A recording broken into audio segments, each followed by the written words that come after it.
Bonjour Alain, alors quand, comment et pourquoi es-tu venu à l'art et notamment à ton travail que nous allons décrire plus amplement après. Quand ça remonte tout à fait au début, il se trouve que j'étais un jeune garçon artistiquement précoce. Quand j'étais au lycée, j'avais déjà peint énormément de choses et en 3 ans, j'avais dû parcourir par la peinture et le regard l'histoire de l'art moderne. J'ai eu une phase post-impressionniste, cubiste, abstraite. Bon, puis très vite, je suis arrivé à découvrir un personnage qui était tout à fait énigmatique et mystérieux, qui était Marcel Duchamp, en 69. Voilà, bon, ça m'a été. J'ai reçu ça comme un truc incroyable. On dit, mais c'est pas possible, je déteste, c'est pas de l'art, mais quand même, la graine était plantée. Et peu d'années après, j'ai basculé du champien comme étant quelque chose de fondamental et de très important. Euh, j'ai pu rentrer après à l'école des arts décoratifs en 72, faire mes études en art, art visuel. J'étais en atelier peinture et art mural. Et là, s'est posé la question du champ Matisse, puisque mon patron d'atelier de l'époque, Jacques Despierres, pouvait jurer pour Matisse, mais il détestait évidemment Duchamp. Et je me suis positionné anti-Matisse et pro-Duchamp. Et à partir de là, euh, toute ma relation duchampienne s'est construite. L'apothéose a été d'être engagé au Centre Pompidou en janvier 77 à l'occasion de l'exposition inaugurale du centre qui était la rétrospective Marcel Duchamp, et je suis rentré comme ça comme animateur d'exposition de Duchamp. Et à l'époque je m'étais même amusé à apparaître dans les visites guidées de l'après-midi avec une roue de bicyclette à la main. C'est dommage qu'il n'y ait aucune photo. C'était un hommage très fort et de Duchamp.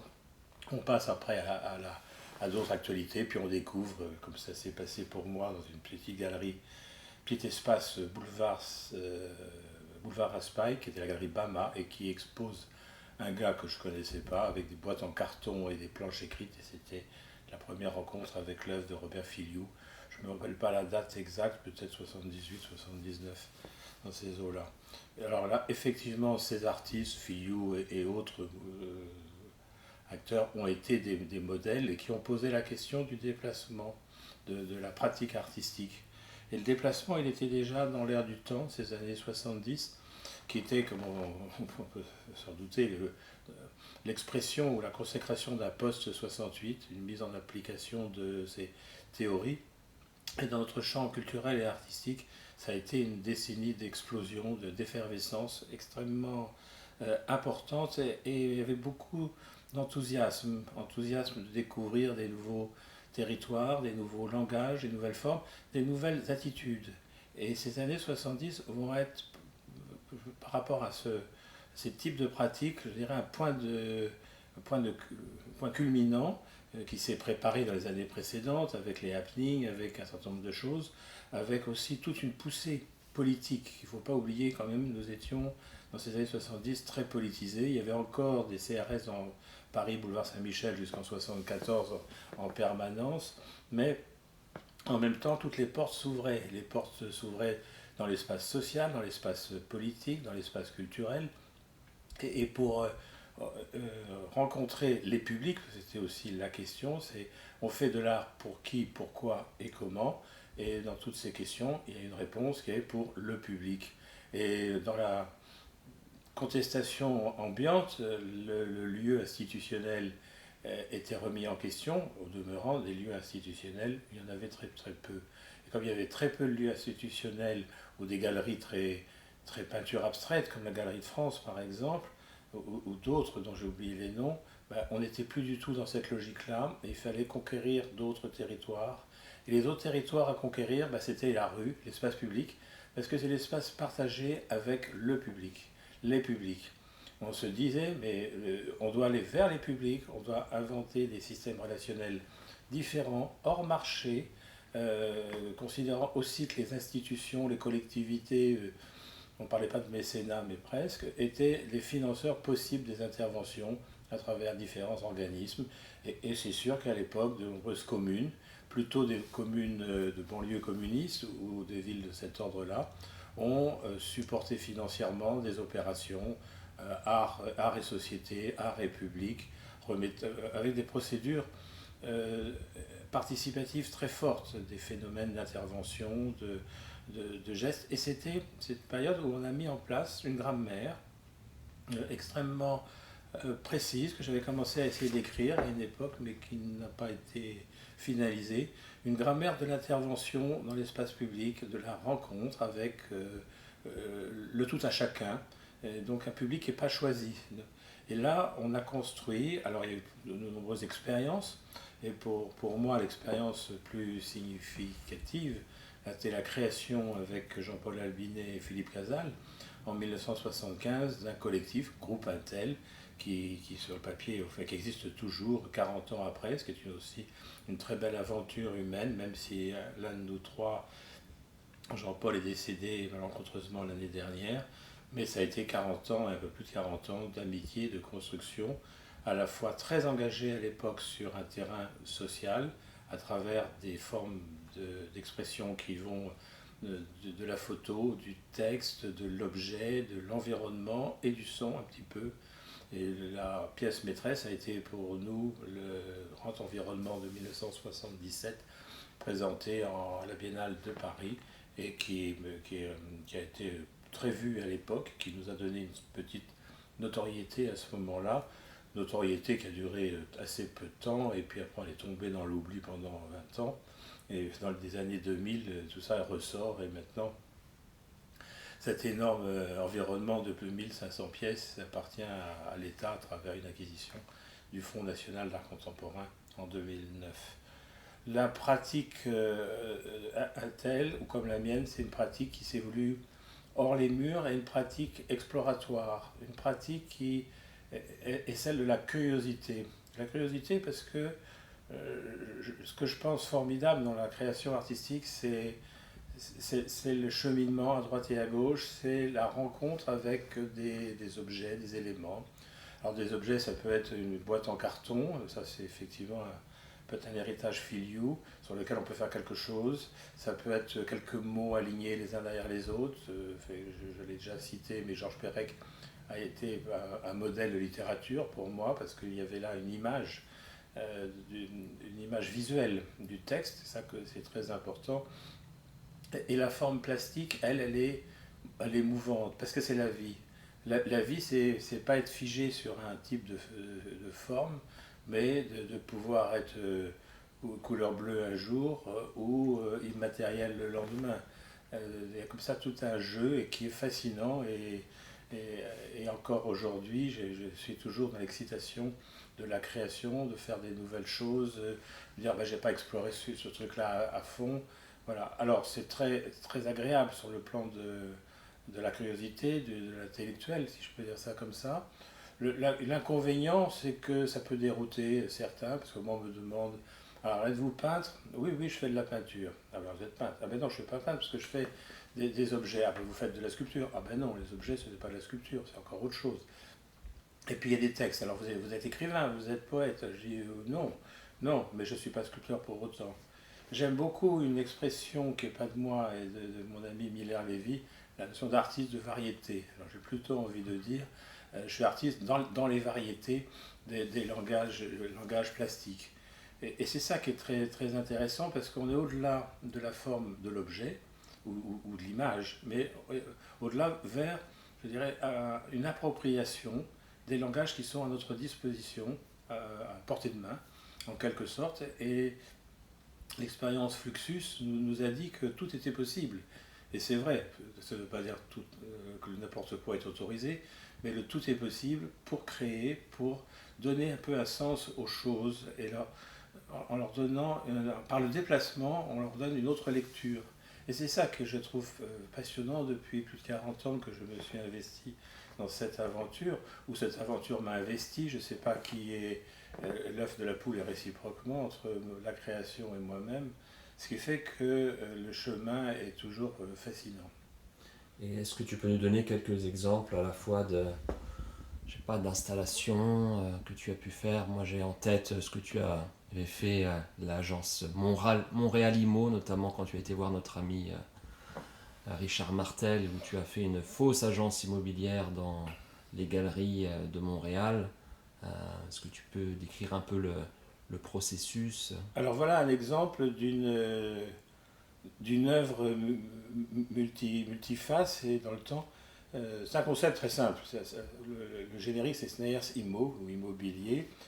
Et j'en suis aujourd'hui à peu près à la 20e édition de l'agence. La première manifestation de ce projet est de 1999 à Paris. Le principe est très simple. C'est de regarder et détourner par la parodie le principe de l'agence immobilière normale, de rue, dans la société, parce que c'est une image intéressante sociale, c'est une image sublimée. Et la manière de rédiger, qui est une littérature très particulière, est une littérature de l'enthousiasme, de la captivation, je dirais, du client, du éventuel client. Et d'ailleurs, j'avais observé les vitrines des agences immobilières où les gens sont là en train de rêver à un appartement ou une maison beaucoup plus grande, et tout ça entretenu par un vocabulaire extrêmement original et spécifique. Donc un détournement du vocabulaire, détournement du système d'exposition de rue. Voilà, on revient sur l'histoire du public. Quand j'ai fait on a fait deux à Lyon, une sur la montée de la Grande Côte, dans une galerie, et la fille qui tenait la galerie, il y avait une exposition de 3-4 artistes, avait fait un pointage pendant 3 semaines et était arrivée au chiffre de 242 visiteurs sur les 3 semaines. Et moi, me regarde et je dis, mais attendez, moi, j'ai pas ce chiffre-là. Moi, j'ai 45 000 visiteurs. Bon, c'est un chiffre tout à fait faux et peu construit parce que on n'a pas compté. Mais 45 000, ça veut dire c'est tous les gens qui passent dans la rue et qui regardent l'exposition 7 jours sur 7, 24 heures sur 24, évidemment. Donc il y a tout ce détournement. Alors après, j'ai décliné. C'est un travail aussi d'écriture, donc cette forme de poésie. C'est un travail totalement contextuel. Et ça, pour moi, c'est très important. Les pratiques artistiques en lien avec les lieux où elles se produisent. Contextuel, c'est-à-dire je réponds à une invitation dans une rue, dans un lieu qui est dans une rue ou dans une ville. Tu citais Montréal, c'est Montrimo. Je suis invité par le festival Art Souterrain pour occuper une vitrine dans les galeries souterraines de Montréal au moment de la Nuit Blanche et autres. Et là, sur 10 mètres, je crée une agence qui s'appelait Montribo et je mets en vente virtuelle une cinquantaine de biens qui sont tous repérés à la fois par une définition absurde, la chapelle Sainte-Bonne à tout faire, ou une ancienne léproserie sur le vieux port de Montréal, ou la vente potentielle de la tour panoramique du stade olympique de Montréal, par exemple. Donc c'est des choses que les gens peuvent identifier, compléter la commentaire extrêmement décalé, mais très plausible, parce qu'il faut jouer là-dessus, faut que ce soit vraisemblable, et puis après ça dérape complètement dans une autre logique complètement absurde. Mais tout ça doit être géographiquement localisable. Ce rapport au contexte est très important pour moi, parce que d'abord c'est le travail d'artiste dans son milieu urbain ou social, d'un côté, mais d'un autre côté c'est aussi par là que la liaison se fait avec le visiteur, le spectateur, qu'on peut comprendre en première lecture que ça le concerne, que c'est dans son environnement immédiat, puis après il s'aperçoit que son environnement immédiat n'est peut-être pas ce qu'il peut attendre, et c'est là où le glissement, le petit coup de pied fait que l'interrogation vient sur ce que c'est que le fonctionnement. J'ai des signalétiques aussi parodiques, j'en ai encore une en Belgique, dans la ville de Jodogne, où c'est vraiment des vrais panneaux routiers en métal fournis par les services de voirie de ces endroits-là, mais le texte est un petit peu différent, mais de loin ça paraît très plausible, et puis après on bascule. Et cette idée de la bascule, elle est importante parce que c'est par là que les choses aussi se renvoient à leur origine. J'ai le même scénario, la même mécanique avec les écritures ou les textes parodiques. J'ai une série de textes officiels, j'excuse les absents. Alors ça aussi, ça se fait en action lecture. Un des derniers, c'était l'année dernière, à la soirée gala de l'Institut d'art contemporain à Villeurbanne-Lyon, de match avec les organisateurs, j'avais ma liste d'excusés, parce que comme ça se fait dans le protocole très officiel, on excuse l'adjoint au maire ou le maire qui a été pris par une réunion de dernière minute ou qui est convoqué chez le préfet ou que sais-je. Donc à partir de ces constatations qui sont extrêmement courantes dans toute manifestation publique et protocolaire, donc là j'énonce des vraies personnes avec des vrais noms que les gens de la salle peuvent reconnaître et identifier, puis progressivement ce même système de la bascule progressive fait que tout ça ces rites protocolaires deviennent totalement burlesques. Et ça c'est très amusant. Et l'amusement fait partie aussi du programme. On n'est pas là pour s'emmerder, on est là aussi pour vivre des aventures, vivre des moments, des partages.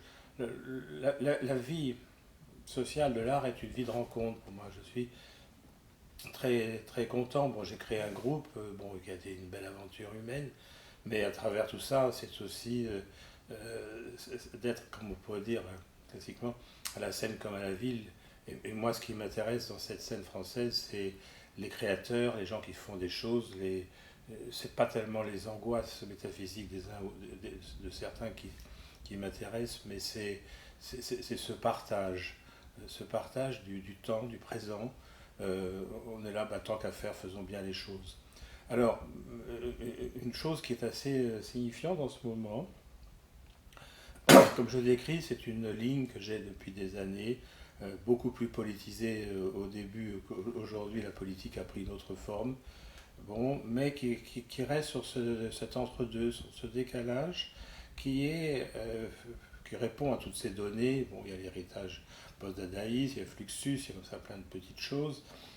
Et puis, depuis quelques mois, je m'aperçois que cette ligne comme ça un peu espiègle en quelque sorte peut poser problème. Nous citions l'Expo de Montréal. C'est la première fois que cette agence immobilière qui en première lecture pourrait être une pantalonnade, une création littéraire ou une installation in situ, pose problème. Et du coup, les propriétaires des monuments, des bâtiments, c'est-à-dire les groupes financiers importants, propriétaires de ces grands immeubles, enfin, tout ce parc immobilier d'affaires très important, a commencé à voir surveiller un peu les textes. Et alors qu'à côté il y avait des peintres qui exposaient des Mickey, eux on leur a jamais demandé de justifier la forme du Mickey. Moi j'ai été quand même sur ce truc de Montréal extrêmement chatouillé par une puissance abstraite, une espèce qui voulait pas, parce que j'ai jamais eu de contact direct, qui voulait pas qu'il y ait des sous-entendus. Et j'ai donné l'exemple tout à l'heure de la léproserie. Il était exclu d'exposer une annonce sur une léproserie parce que bien sûr il n'y a jamais eu de lépreux en Amérique du Nord. Et ainsi de suite. Tout était comme ça. Le bien-pensant, on va dire. Alors, le bien-pensant. Et alors, pour l'anecdote, enfin pour le récent, ces semaines-ci, je viens encore de me confronter de façon absolument étonnante et surprenante à la bien-pensance, à la moralité propre et autres, pour deux projets à Lyon qui étaient envisagés le trimestre dernier, avec deux universités lyonnaises, Lyon 3 pour l'une et l'autre l'Université catholique de Lyon, donc des grosses structures, où par leur service culture et d'autres combinatoires, je suis invité pour un programme in situ contextuel en rapport avec les lieux pour une présentation, non seulement à la rentrée universitaire pour les étudiants, pour leur donner un petit peu d'art contemporain sur leur chemin, mais aussi en liaison dans des journées européennes du patrimoine, troisième week-end de septembre. Le site, le campus de Lyon 3 est installé dans l'ancienne manufacture des tabacs de Lyon. Et donc j'ai fait un travail de mixage entre les documents photographiques d'époque et le langage des titres et fonctions des universitaires et des départements d'université. Ça faisait un très très bon télescopage pour tout ça. La présidence de l'université, au mois de décembre dernier, a annulé complètement mon projet, qui est donc censuré, parce qu'on ne doit pas évoquer le tabac pour ne pas inciter les étudiants au tabagisme, entre guillemets, et en même temps, se moquer de l'université, c'est pas bien. Il ne faut surtout pas tourner en dérision les titres universitaires. de ces messieurs professeurs émérites et autres. Donc exit, donc le projet sympathique ne peut pas se déroulera pas. Et même chose avec l'Université catholique, qui elle-même est installée dans un nouveau campus qui a intégré les morceaux de l'ancienne prison Saint-Paul de Lyon, dont ils ont gardé une aile de 3 niveaux avec la tour panoptique. Et là, j'ai fait un travail très amusant en partant du mot cellule, cellule pédagogique, cellule religieuse, monacale, mais aussi cellule pénitentiaire. Et là, à partir de là, j'ai construit un projet de signalétique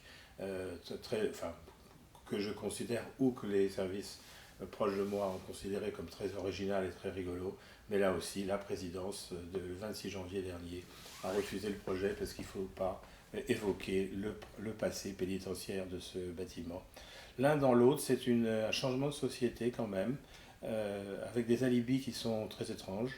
Mais derrière tout ça, c'est à la fois cette bien-pensance, où il n'y a pas de saleté, on ne fume pas, tout est propre, tout ça est bien.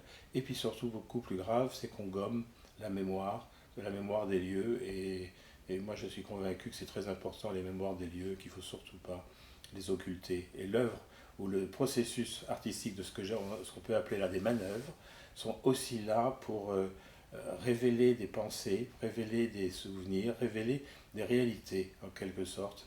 Et là, on a un rôle modeste, certes, d'activateur social à travers l'environnement humain, social. On pourrait faire l'écologie, mais je ne suis pas tombé là-dedans, ou peut-être pas encore, mais aussi l'histoire immédiate où un peu passé, parce que je trouve que c'est très important, notre histoire et notre mémoire. Et donc ton travail dans l'espace public, donc dans les années 70, euh, tu connais un peu aussi mes interventions dans l'espace public. Je trouve personnellement qu'aujourd'hui c'est de plus en plus compliqué, notamment dû à, je ne sais pas comment la nommer, une certaine censure. Et surtout, c'est de plus en plus compliqué d'être dans l'espace public du fait qu'il faille demander de nombreuses autorisations pour éviter de te faire embarquer manu militari par, je dirais, la police ou en tout cas dénoncé par les voisins.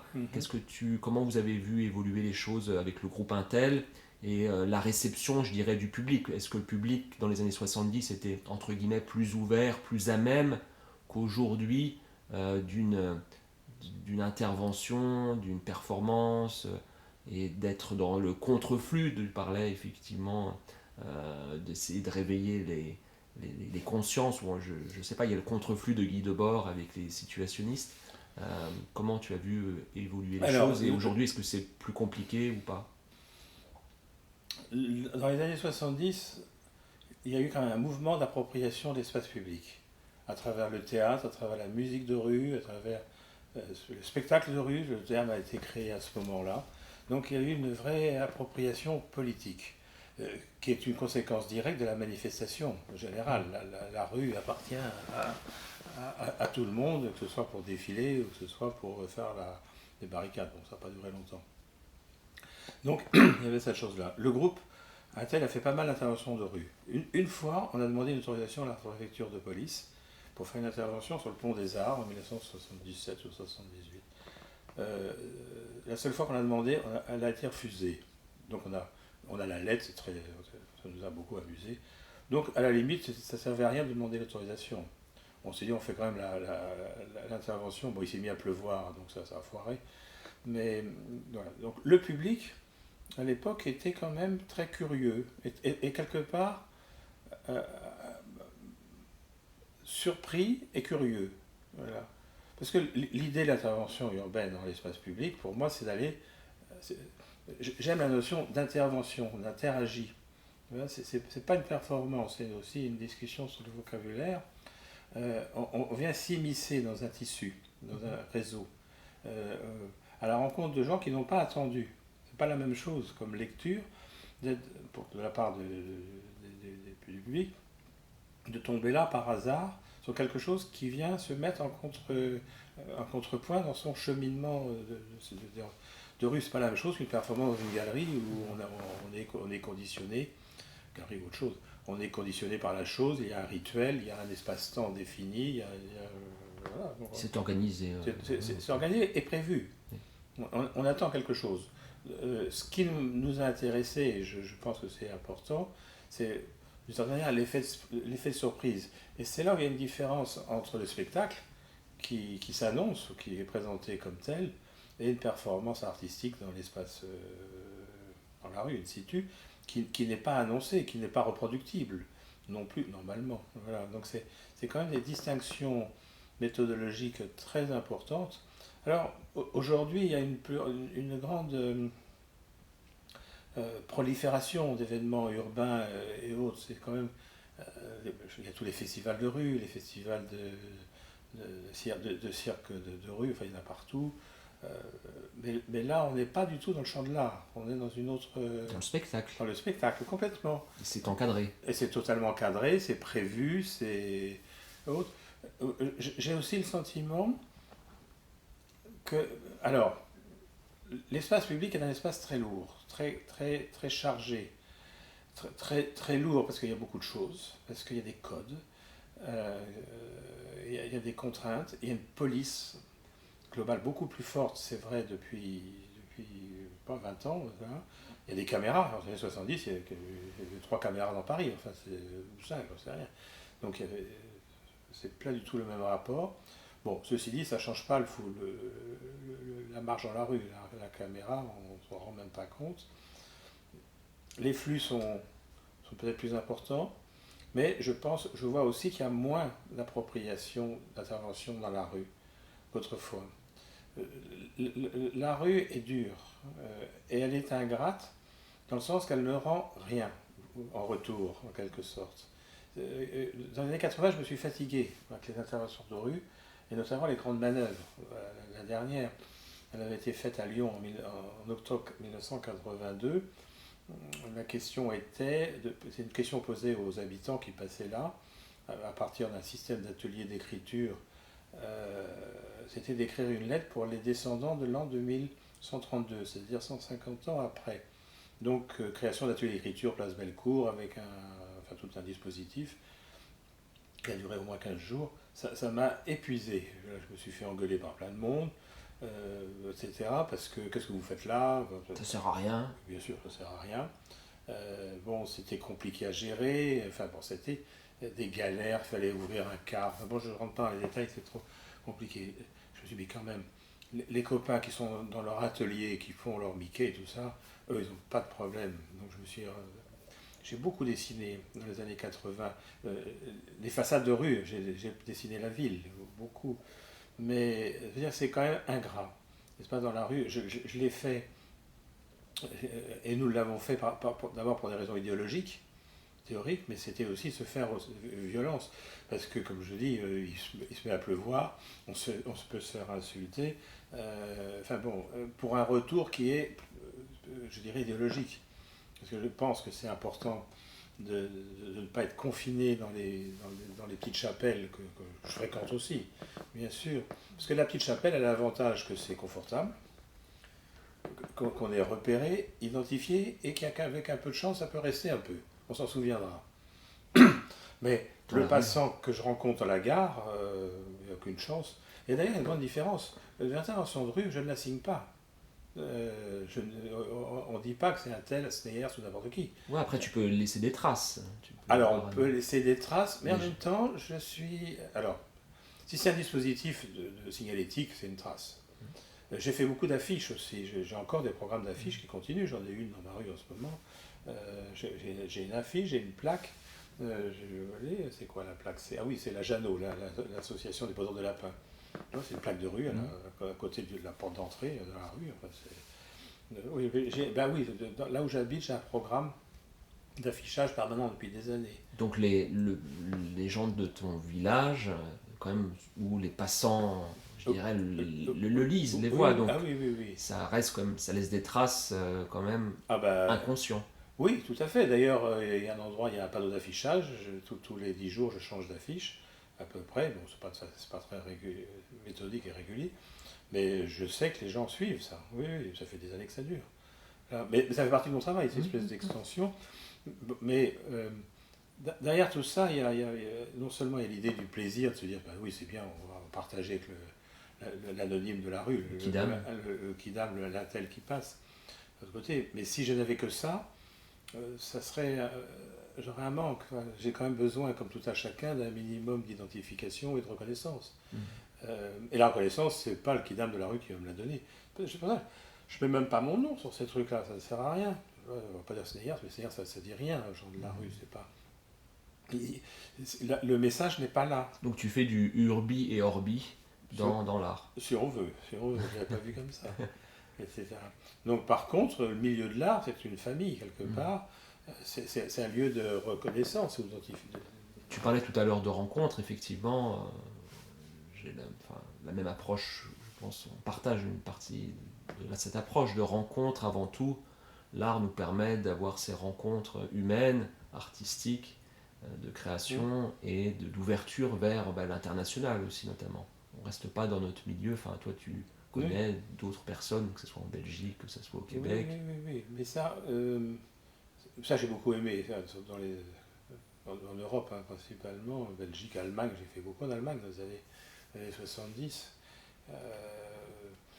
Il y a eu une époque là-bas, c'était à Cologne, qui était très, très, très dynamique. La scène de Cologne était très inventive, très performative, vidéo et tout ça. Donc j'étais là-dedans, j'avais ouvert une boutique. J'avais été à un moment donné boursier de l'Office franco-allemand, comment le système est financé. Et avec l'argent de la bourse, j'avais loué une épicerie désaffectée qui était en liquidation pendant 3 mois. Et le slogan c'était il n'y a rien à vendre, rien à acheter, venez vous servir. Et je faisais des actions de photos, d'écriture avec les voisins. Et les vitrines de l'épicerie servaient de lieu d'expo. L'intérieur était lieu d'expérience dans tout genre. On pouvait tout démolir comme ça allait être rasé. Après, les voisins se sont servis en matériaux pour chez eux, ils ont récupéré les lampes, enfin c'était formidable. Là, c'était servez-vous quoi. Bon, mais ça, ces trucs-là, on en a fait quelques-uns. J'ai fait l'année suivante un mémorial pour la fleur en plastique à Bonn, à la ville de Bonn, qui était capitale fédérale à l'époque, en pied de nez au salon des fleurs de jardin et de balcon, etc. Mais ça n'a pas duré longtemps parce que d'abord ma situation était assez précaire à ce moment-là. Et puis surtout en 80-81, la peinture allemande est arrivée, la bad painting qui va tout bouleverser. Et là, en 6 mois, ou même pas un an, tous ces mouvements expérimentaux d'art vidéo, de performance et autres choses comme ça ont été effacés de la scène de Cologne et du coin, de la Ruhr, au profit des Mendorf et autres peintres qu'on connaît maintenant, dont des très bons peintres. Moi j'avais rencontré Géry Découpil qui venait d'arriver de New York, enfin qui était originaire du pays de l'Est, voilà. Et il commençait à faire des performances et des installations sur les toits d'immeubles. Puis très vite, il a compris qu'il fallait peindre. Puis il s'est mis à la peinture et il a fait la carrière que l'on connaît par la suite. Et ce qui fait que les petits touristes comme moi et comme d'autres, il y avait Rodolphe Bonvy qui s'est fait jeter, enfin, on a été balayés. Et puis en France, pareil, les années 80, ça a été la figuration libre. Et tout ça a changé. Et la rue s'est éloignée. La rue s'est éloignée des artistes et des ateliers parce que c'était très contraignant. La rue, c'est beaucoup plus confortable un centre d'art, d'autant plus, mais là c'est un autre sujet qui est assez complexe, qu'en 82, la scène française a complètement changé. Avec par les FRAC, les centres d'art, l'argent qui arrive et toutes les. Il y avait des lieux, des espaces d'artistes, des collectifs, etc., dans les années 70, qui ont continué jusqu'au début des années 80, qui étaient des lieux souvent, en France, des initiatives, comme il y a toujours eu, de jeunes, enfin jeunes, moins jeunes, souvent sur des bases militantes, mais qui se réunissaient de façon presque idéologique dans une vieille boutique, dans un hangar, etc. Et il y en avait partout en France, enfin, partout, il y en avait beaucoup quand même. Et à partir de 82, ces collectifs et autres, s'ils étaient repérés et identifiés, étaient subventionnés. Et ce qui fait qu'en moins de 2 ans, ce qui était l'espace militant ou collectif ou associatif est devenu Institutionnel. oui, c'est devenu l'immobilier. Mais est-ce qu'effectivement ce côté institutionnalisation et ces subventions et autres éléments, je dirais, étatiques ou des collectivités locales, territoriales, n'ont pas, entre guillemets, étouffé une certaine type de création finalement? Parce que est-ce qu'en tant qu'artiste, on ne crée pas avant tout pour être connu pour l'institution versus, comme tu disais, c'est beaucoup moins de reconnaissance et plus ingrat d'être dans l'espace public, mais c'est un espace de liberté qu'on peut dire quasiment totalement total, comme dirait Certains. certains. Alors, effectivement, c'est un phénomène que j'aurais trouvé intéressant d'étudier, l'institutionnalisation ou l'image de l'institutionnalisation. Parce qu'en même temps, les FRAC, il faut les remplir. Première mission octobre 82. Donc, dans le contrat, il faut acheter des jeunes. Ce qui fait qu'en 84, par exemple, 85, les premières collections achètent des jeunes artistes dans les écoles d'art. Ils n'avaient même pas de diplôme. Je me suis retrouvé dans un diplôme de jury en Angoulême, je crois, de 5e année, devant un travail de peinture qui était pour moi et pour nous pas bon, mais 3 mois avant, le gars avait été acheté par le FRAC Charente, enfin je sais plus quoi. Mais que dire? On passe pour des vieux cons d'un côté. Il ne peut pas donner le diplôme au gars qui est acheté par le FRAC. Charente ou Aquitaine, je ne sais plus, peu importe. Mais ça a effectivement dévoyé les choses.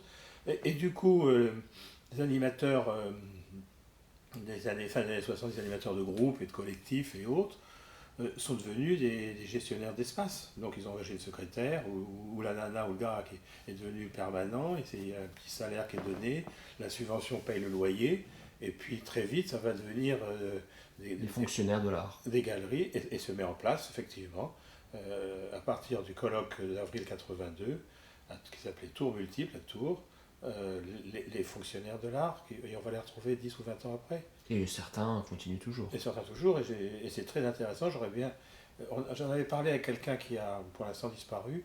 On avait l'idée de faire un colloque avec des partenaires sur avril 82 et après, enfin, tu vois.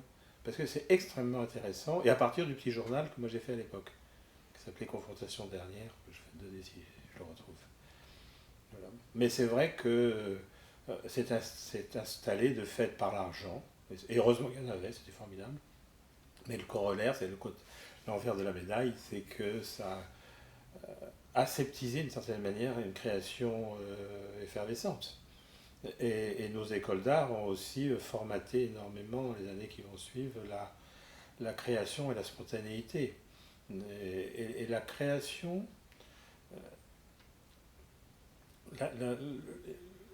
la création, elle est issue de vecteurs. Il y a le vecteur personnel, l'espèce de passion, de flamme intérieure. On ne sait pas pourquoi, on est artiste, voilà, c'est comme ça. Moi, je me suis interrogé, j'ai pas de réponse, c'est comme ça. Mais aussi, on est complètement on est des éponges. On est imbibé de ce qui se passe autour de nous. Même si on dit qu'on est autodidacte, on n'est pas autodidacte. Je ne crois pas à la notion d'autodidacte intégral. C'est les singuliers de l'art, à la rigueur, dans les asiles, qui sont eux véritablement des autodidactes. Parce qu'ils n'ont pas. Enfin, il y a encore que, il suffit qu'ils voient une image, et que ça suffit. La formation d'un jeune artiste, c'est de voir des milliers d'images. Soyons pas péjoratifs dans les termes, mais un artiste de l'art singulier ou de l'art brut, s'il a vu 2 images, ça lui suffit pour déclencher toute une activité. C'est une question de relativité, mais c'est la même mécanique. Donc on est quand même très marqué par ces trucs-là. Et dans les années 80, effectivement, la peinture, elle était très similaire de Biarritz à Dunkerque. Enfin, on voyait à peu près la même chose, mais ça a toujours été comme ça. La peinture des supports surface était très similaire de Brest à Mulhouse. Et la peinture abstraite à Paris, en France, dans les années 50, était identique de Rouen à Menton. Mais c'est normal, c'est des bains d'époque.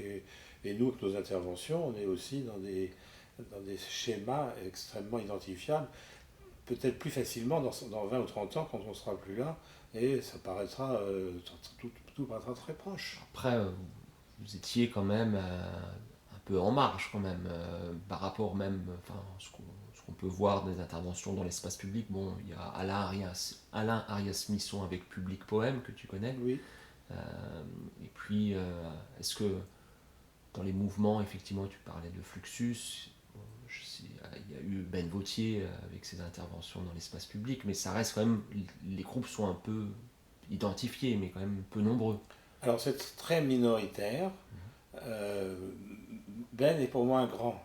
C'est le premier qui m'a exposé, donc je suis reconnaissant. Et il m'expose encore en ce moment avec l'expo Fluxus à Nice qui est ouverte le 10 février dernier jusqu'à fin mars. C'est très minoritaire. Euh, Ben a réussi à faire une très belle carrière et à installer ce type d'attitude. Voilà, il y a des sous-Ben. Moi, je peux être un sous-Ben aussi. Il a fait des actions que j'ai fait sans le savoir moi aussi, ou d'autres que j'aurais aimé faire s'il ne les avait pas fait. Enfin, bon, j'aime pas son écriture, mais j'aime tout le reste. Enfin, bon, même s'il est agaçant et ses lettres sont insupportables à lire. Et ça, on lui pardonne ces trucs-là. Mais c'est sûr que par rapport à des trucs dominants, c'est complètement marginal. J'ai cité le mouvement support surface. Dans les années 70, c'était ça le mouvement dominant. Et nous, avec nos petites interventions, on était dans les marges. On était pris pour des rigolos, pas par ces messieurs de support surface. Et aussi, ah oui, ça c'est très important, donc ces messieurs, et quelques dames, mais c'était surtout des messieurs qui étaient des grands coqs extrêmement arrogants dans leurs attitudes et discours, mais ils étaient soutenus par un appareil critique qui s'est aussi mis en place à ce moment-là par un type de presse et en liaison avec toutes les nouvelles structures de démonstration de l'art en France, qui a donné une doxa sur ces choses-là. Un vrai système. Un système, et nous tous ces mouvements épars, on n'a pas eu ça. On n'a pas eu de lieu, c'est normal parce qu'on est dans l'extérieur, dans l'éphémère, dans l'expérience, ou l'expérimental, peu importe, donc pas d'assises.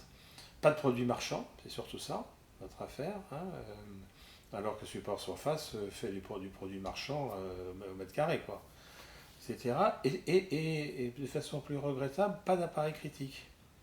Pas de collectionneur, évidemment. Et on n'a pas eu la chance d'avoir un Lamarche Vadel ou un Garcio Talabo pour donner un sens à ce truc-là. Alors, c'est dommage, mais ça s'explique quand même, parce que Garcio Talabo, il s'occupe de la peinture, mais il peut identifier son programme.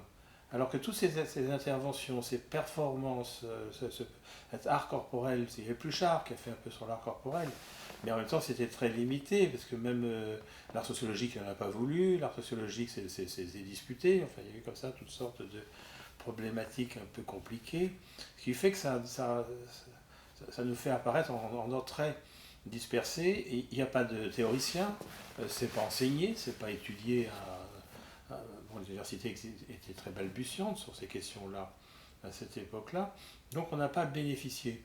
Mais d'un autre côté, je ne le regrette pas parce que c'était comme ça. Et puis. Et vous êtes bien amusé. Et oui, on a pu faire les choses. Mmh. Bon, on aurait aimé avoir des catalogues. Les Allemands, ils payent des catalogues énormes pour leurs artistes, etc. Les Rebecca Horn, c'est formidable, des machins. Gertz, qui vit en France, enfin, ils ont tous des gros machins. Nous, on fait de l'auto-édition. Voilà, mais c'est pas. C'est pas mal dans le sens où, si je réfléchis à ça, je me dis, ben non, moi je me suis certes bien amusé. J'ai eu le sentiment de faire ce que je devais faire par rapport à un objectif abstrait, idéal et utopique que je me fixe tous les jours. Et puis je revendique cette liberté de faire ou de ne pas faire. Bon, je ne peux pas ne pas faire, ça c'est un postulat, oui, tout à fait. Mais qu'est-ce que je vais faire aujourd'hui? Bon, j'ai une liste, mais elle va être très variée. Voilà. Donc j'ai toujours des choses et qui sont portées par non seulement cette curiosité que j'évoquais, mais par la liberté de faire et de choisir. Et de pouvoir se dire, je suis mon propre décideur en toute liberté, ben, j'ai envie de penser que c'est un luxe dans cette société. Cette position. C'est parti. Donc ceci est une toile. Donc je me suis dit, je vais faire de la belle peinture, des beaux tableaux. Mais pour être sûr que le tableau soit beau et bien, je donne le message. Comme pour le fromage. Ici, voici un beau tableau de 1165 cm², entièrement peint à la main. C'est donc un beau tableau. Alors voici un extrait d'une grande campagne d'affiches qui s'est tenue à Lourmarin dans le Luberon en 2016. Où ce sont comme je reprends l'idée des affichettes de kiosques journaux qui annoncent une nouvelle. Donc j'avais créé un faux journal qui s'appelle Loumar Info. Faux, ça aurait pu s'écrire FAUX. Et j'annonce, comme sur les unes des journaux quotidiens, de la PQR, des sites, des informations extrêmement loufoques. C'est un programme qui a duré 3 semaines et dans la ville, on voyait comme ça, au hasard de la rue, des exemples. Ici, on annonce que la station de métro la plus proche est à Marseille, en fait, donc à 66 km de là. Et là, une information très importante, 2 Anglais auraient oublié un parapluie à la poste de Lourmarin. Donc c'est l'idée du fait divers, en fin de compte, qui est détournée. Là, il y a une 50aine d'exemples comme ceci. Et au-dessus, on voit, c'est en Belgique. Alors justement, oui, c'est ce que je disais tout à l'heure, c'est le programme de signalétique permanent d'une 50aine de plaques comme ça de rue. Donc ici, c'est le planétarium nocturne, c'est un pléonasme, il faut mieux. Il y a donc P comme planétarium, bon, au parking à droite, et le planétarium en haut. Et là, alors là, c'est le seul panneau qui a été volé. C'est le panneau qui indique femmes raffinées. Et les autres sont toujours en place, mais ce panneau femmes raffinées a été volé. C'est bien dommage. C'est chez un collectionneur, peut-être. Ou un mari. Un homme à la recherche de femmes. Alors là, c'est la variante 7 de table. Donc c'est les plaques de rue. Je fais beaucoup de choses sur le mensonge et autres. Donc c'est la voie du mensonge dégoûtant, l'impasse du mensonge hypocrite, le quai du mensonge fantoche. Donc j'ai la version aquarelle, puis j'ai aussi la version affichage de rue. Ça s'est fait l'année dernière d'ailleurs, à 7, où par un collage sur 4 rues, je les ai redébaptisées avec à chaque coin de rue, à côté des plaques originelles. La rue des mensonges, c'est le quartier des mensonges. Donc il y a tout un jeu là-dessus. Alors là, on a quelque chose de tout à fait différent. C'est un set de table qui est un hommage justement à Georges Perec, fameux par le lipogramme en E, c'est-à-dire la suppression dans son roman qui s'appelle La disparition de la lettre E par d'autres biais. Donc j'ai prolongé la disparition avec la disparition de la disparition, où j'ai enlevé non seulement le E qui était déjà fait, mais le B, le C, le D, le F, le G, le H, et ainsi de suite. Et il ne reste plus que 2 voyelles, ce qui fait qu'en lecture, alors chez Pérex, on lit Anton Vol n'arrivait pas à dormir, et avec moi c'est A, A, O, O, O, O, apostrophe, A, A, O, O, point. C'est quasiment, c'est un poème sonore. C'est un poème sonore qui se lit sur scène, quoi. Enfin, il se lit sur scène, c'est la disparition de la disparition. Alors évidemment, le point final, c'est qu'il n'y a plus la disparition de la disparition et de la disparition, il n'y a plus de voyelles du tout. Mais là, je ne peux pas le lire parce que c'est le silence le plus complet. Il y a une phase intermédiaire que je n'ai pas ici. Entre les deux, c'est un lipogramme à moitié. Voilà. Donc c'est une fantaisie littéraire. Et ça, je me suis beaucoup amusé avec ce genre de truc.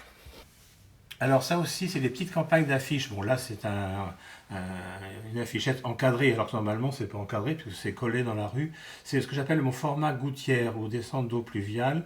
Donc, il faut que ce soit pas très grand. Et c'est le principe de l'appel à témoins, ou de la petite annonce qu'on voit des fois dans les rues, est perdu chat, et donc récompense possible. Donc, j'ai décliné une quinzaine d'expressions à partir de perdu. Ici, c'est perdu appétit, mais j'ai perdu nord, j'ai perdu foi, j'ai perdu appétit, j'ai dit, perdu confiance, perdu patience, enfin, j'ai tout. Et tu mets un numéro. Et je mets la semaine dernière, c'est à Québec, ça, tu vois, la semaine dernière, dans le quartier Saint-Jean-Baptiste, perdu appétit, récompense possible, ce qui motive les gens, mais en même temps, je veux pas être coincé, et je mets un numéro. Oui, alors là, effectivement, c'est un numéro à Québec, mais normalement, je mets mon numéro de téléphone. Et les gens t'appellent. Alors, j'ai eu des appels, pas, très très peu. C'est plutôt de me demander quel est le montant de la récompense. Je dis, bah, c'est dommage, on vient de me rendre patience. Mais j'ai aussi des trucs rigolos. Patience, par exemple, je l'ai fait plusieurs fois à Paris ou ailleurs, à Marseille aussi. J'ai des gens qui disent, est-ce que Patience était votre petit chat? Sinon, j'ai des chats à donner. Pour perdre du appétit, j'avais fait à Paris, à Saint-Germain, rue Grégoire de Tours, dans ce coin-là, et j'ai eu les restaurants qui me proposaient leur nouveau menu. Enfin, bon, ainsi de suite. Pour perdre du foie, c'est plutôt les secs qui proposaient de les rejoindre. Donc il y a comme ça tout un ensemble de, de partenaires. Mais c'est une action qui n'a pas d'enregistrement. Je ne sais pas comment enregistrer sur le téléphone. C'est une action Éphémère. totalement éphémère. Voilà, dans la rue, ça se voit ou pas. Voilà, c'est une espèce de petite virgule qui arrive de façon impromptue dans l'espace de la rue. Bon, c'est un clin d'œil. Et puis je crois aussi, c'est bien de mettre des affiches qui sont un petit peu différentes. Mais